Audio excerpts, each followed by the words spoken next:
तुमच्या सामाजिक बांधिलकीबद्दल बोलायचं आहे. कोरोना काळामध्ये सावंत कुटुंबाने केलेलं काम मी बघितलेलं आहे.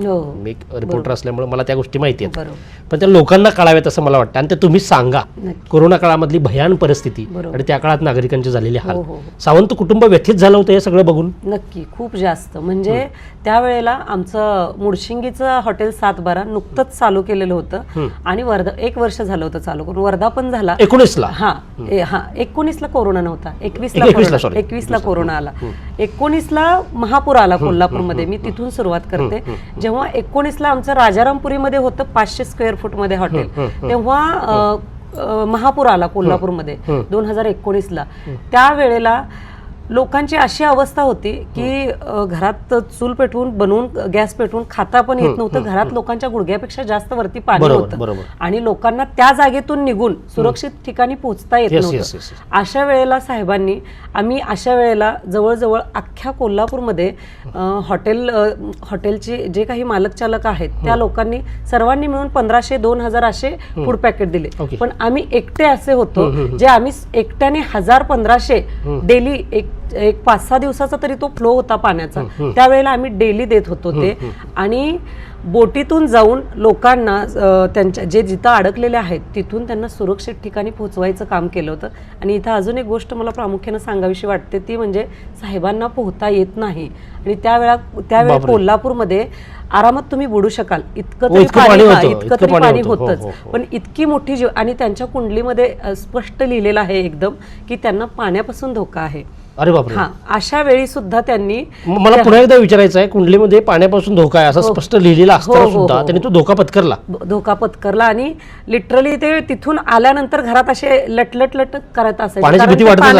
भीती पण असेल आणि माहित नाही ते पाण्यात आता कितीतरी जलचर प्राणी साप वगैरे हे त्या गोष्टी प्लस बोट उलटली कारण लोकांना वाचवण्याच्या नादात आपण त्याची कॅपॅसिटी विसरत होतो त्या बोटची की बाबा लोक बसवायची ती लोक त्यांच्या ज्या काही जीवनावश्यक वस्तू आहेत त्या सोबत घ्यायची पण त्यात त्यांना नको म्हणता यायचं नाही. ह्या सगळ्यात ताप थंडी हे रोज असायचं पण सकाळी उठून परत तेच काम त्यांचं चालू असायचं.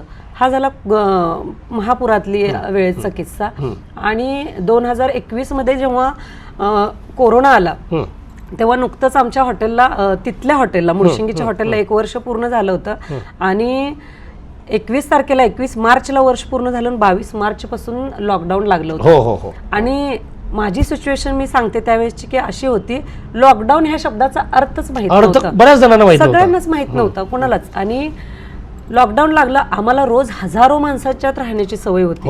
म्हणजे इतके लोक रोज समोर यायचे वेगवेगळ्या आणि 712चा जो काही फ्लो होता त्यावेळेस तो इतका असायचा प्रचंड की बुकिंग सिस्टम वरती आपलं काम चालायचं. म्हणजे बुकिंग असेल तरच आपल्याकडे अवेलेबल व्हायचं कारण इतकी गर्दी असायची. आणि माणसाच्यात राहण्याची इतकी सवय झाली होती ना की घरात गेल्यानंतर असं अक्षरशः कोंडून घेतलं. आणि 22 तारखेनंतर जेव्हा 23 तारखेला सकाळी उठून दरवाजा उघडला तेव्हा कोरोना म्हणजे काय हे सुद्धा माहित नव्हतं. आणि दार उघडल्यावर असं वाटलं ते कोरोना म्हणजे असे काहीतरी जंतू आहेत जे घराच्या बाहेर येणार आहेत उद्या सकाळी, काहीच माहिती नाही, आपण पाय पण बाहेर टाकायचं नाही, म्हणजे आत थांबायचं असं सांगितलं होतं ना. म्हणजे कल्पनाच नव्हती कोरोना काय. आणि 2 छोटी मुलं होती माझी. आणि अशात जेव्हा आम्ही घरात बसलो ना अक्षरशः आम्हाला रडायला यायला लागलं की काय करावं आणि हे कधी संपेल माहित नाही. आणि ह्याच्यात आणि मी एक वेळ कशी तरी मुलांना घेऊन बसेल पण ते बसूच शकत नव्हते, साहेब अजिबात बसू शकत नव्हते. तर त्यांनी एक आयडिया त्यांना सुचली की बाबा जे काही रस्त्यावर कर्मचारी आहेत मग ते सफाई कर्मचारी असतील आपले पोलीस बांधव असतील यांना त्यावेळेस हॉटेल वगैरे सगळीकडेच बंद प्लस त्यांचा घरातून डबा येईल म्हणलं तर ते पण अलाउड नव्हतं त्यांना यायला. तर ते ड्युटी त्यांची कंटिन्यू निभावत होते ते लोक. यांनी पहिल्या दिवशी एक 50 ते 100 पॅकेट्स केले दाल खिचडीचे आणि तसेच गाडू त्यात फटके पण पडले बरं का यांना म्हणजे पोलिसांचे की हा तुम्ही का बाहेर पडला वगैरे असं. त्यातून पण त्यांनी ती पाकिटं दिलीत त्यांना. आणि मग त्यांना कुठेतरी असं वाटलं अरे खरंच यांना गरज आहे, या लोकांना जेवणाची गरज आहे. मग आम्ही दुसऱ्या दिवशीपासून मग तिथं नंतर प्रश्न याचा आला की हायजीन तुम्ही कसं, कारण कोरोना टचनं सुद्धा होत होतं एकमेकाच्या संपर्कात राहिल्यानंतर होतं. मग त्या हायजीनसाठी आम्ही तो व्हिडिओ बनवला की आम्ही कशा पद्धतीने ते बनवतोय जेवण, ते बनवून पॅकिंग करून तुमच्यापर्यंत कसं पोहोचतंय हे सुद्धा स्पष्टीकरण हो हे सुद्धा सगळं दाखवलं आपण. आणि त्यावेळेस आपले जवळजवळ डेली 500, 700, 1000 जशी रिक्वायरमेंट असेल. मग सुरुवातीला फक्त मुळशिंगीत दिलं, त्यानंतर अख्ख्या कोल्हापूरमध्ये आपले पॅकेट्स जेवढे दिवस लॉकडाऊन होतं तेवढे दिवस जात होते. बरोबर. म्हणजे ह्या गोष्टी आहेत, बघितलेल्या आहेत महाराष्ट्राने अख्ख्या. त्यावेळेस जे आम्ही व्हिडिओ यासाठी करायचो की जे काही दानशूर हात आहेत अशा वेळेला त्यांनी पुढे यावं आणि ह्या गोष्टी कराव्यात यासाठी बऱ्याच लोकांनी केली त्यावेळेला मदत. मग आम्हालाही कुठून कुठून फोन यायला लागले.